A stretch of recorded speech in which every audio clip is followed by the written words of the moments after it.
In what you've done with your life thus far, is it giving you what you want? Is it giving you what you want? When you look toward the future, when you look at all that's going on out here, is there some place within yourself you say, hey, I know I need to be out there in that arena. I know I can do more than what I've been doing. I know there's some great music that I have within me that I haven't brought out here yet. Is that something that you begin to look at within yourself?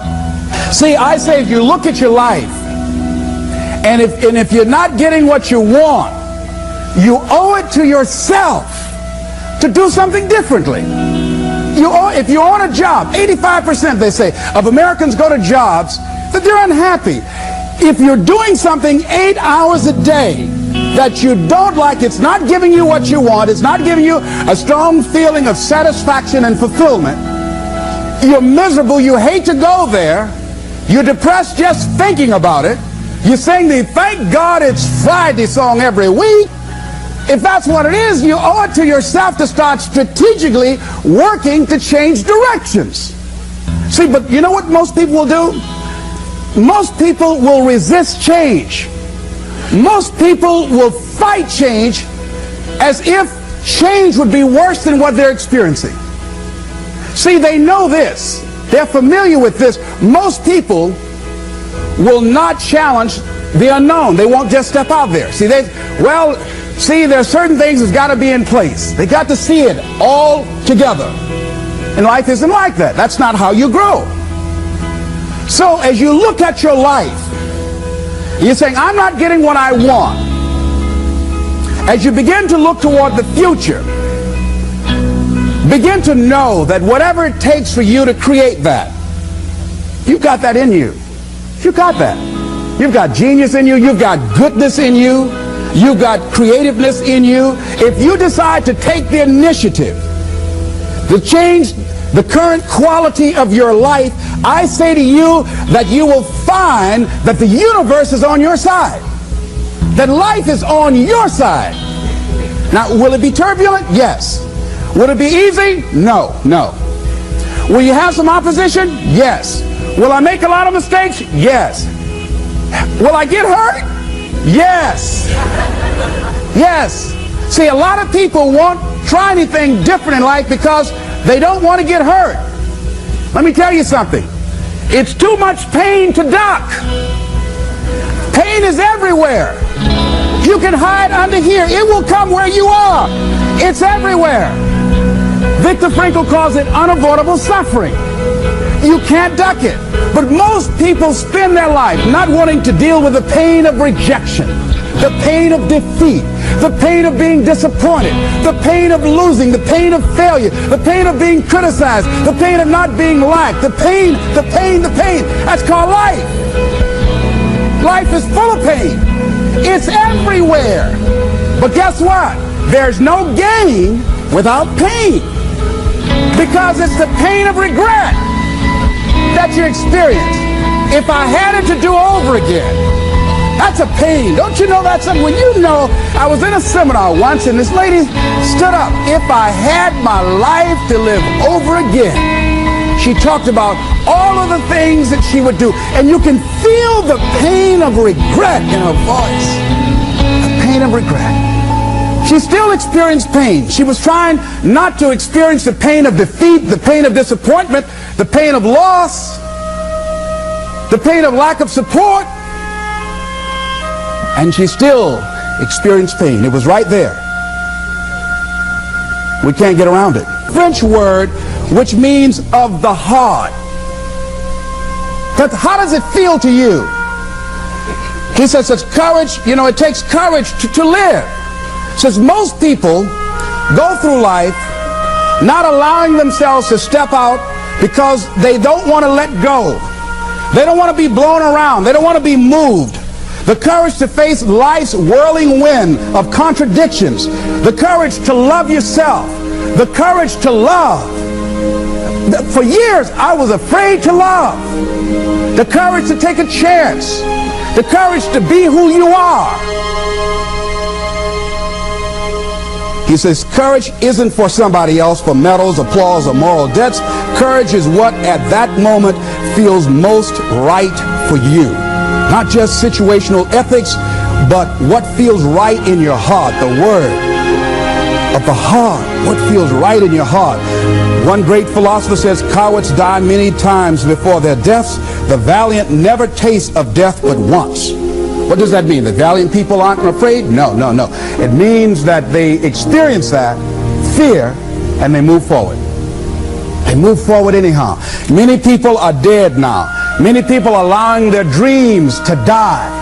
Many people are allowing their ideas to lie dormant and collect dust.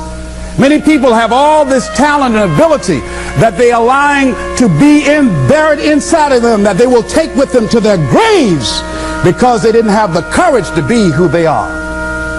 And I say, as you begin to look toward the future and manifesting your greatness, it's going to take everything in you, that your life deserves the concentrated effort to begin to look at how is it that I can express more of me? How is it that I can bring my ideas out here now? How is it? And start living with a sense of urgency, because you're here today, you're gone today. Life is unpredictable. It's uncertain. There are no guarantees. No guarantees out here at all. So holding back, what are you waiting on? Ask yourself, what's the benefit of your waiting? What's the benefit of your not living your dream? What's the benefit of not listening to yourself?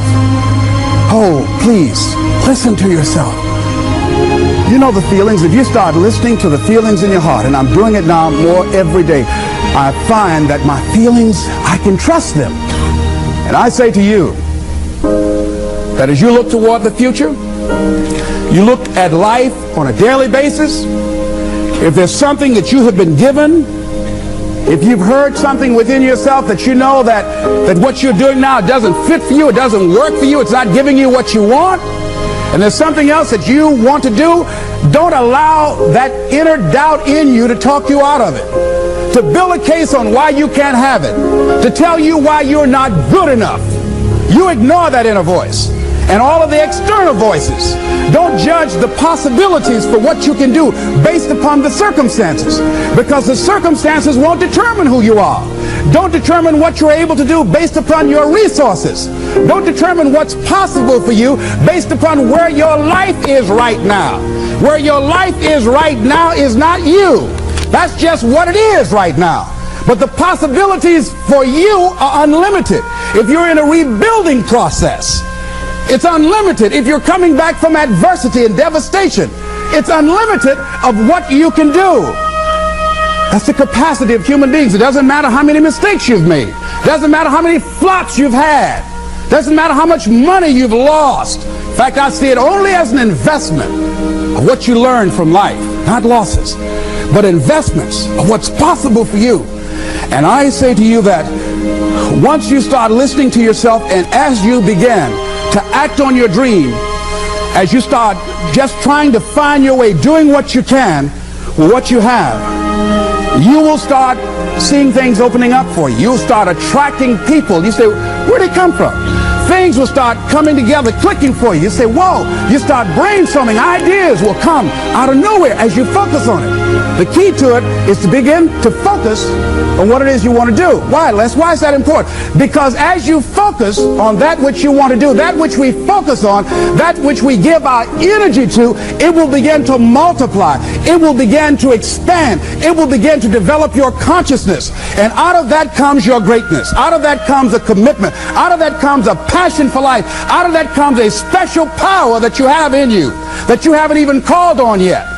See, the powers that we have will never reveal themselves if we don't challenge them, if we don't put ourselves in a position where we have to use them. So one of the most important things is reading a book that's a really interesting book called Instant Millionaire, and the guy said, put yourself in a position where you can't retreat, where it's do or die, sink or swim. Here's what you'll find out. You'll develop incredible swimming skills. You'll find yourself stroking unlike you've ever seen before. Through the inspiration of desperation, you'll become more creative than ever before. So what is it? How do we handle that whole piece? Throw your whole self into it. See, most people go at it tentatively. They don't give all their stuff. They don't concentrate. They don't put everything they've got in them. One guy wrote a book called All You Can Do is All You Can Do. And all you can do is enough. But he said, make sure you do all you can do. And if we're honest this evening, we know that we haven't done all we can do. So as we look at the future, we can decide that from this day forward, as I look at my personal relationships, if I look at my professional relationships, if I look at my family relationships, if I look at all the dimensions of my life, looking at myself mentally, emotionally, and spiritually, I'm going to do all I can do to develop me, to bring my talent out here, to make a contribution to life.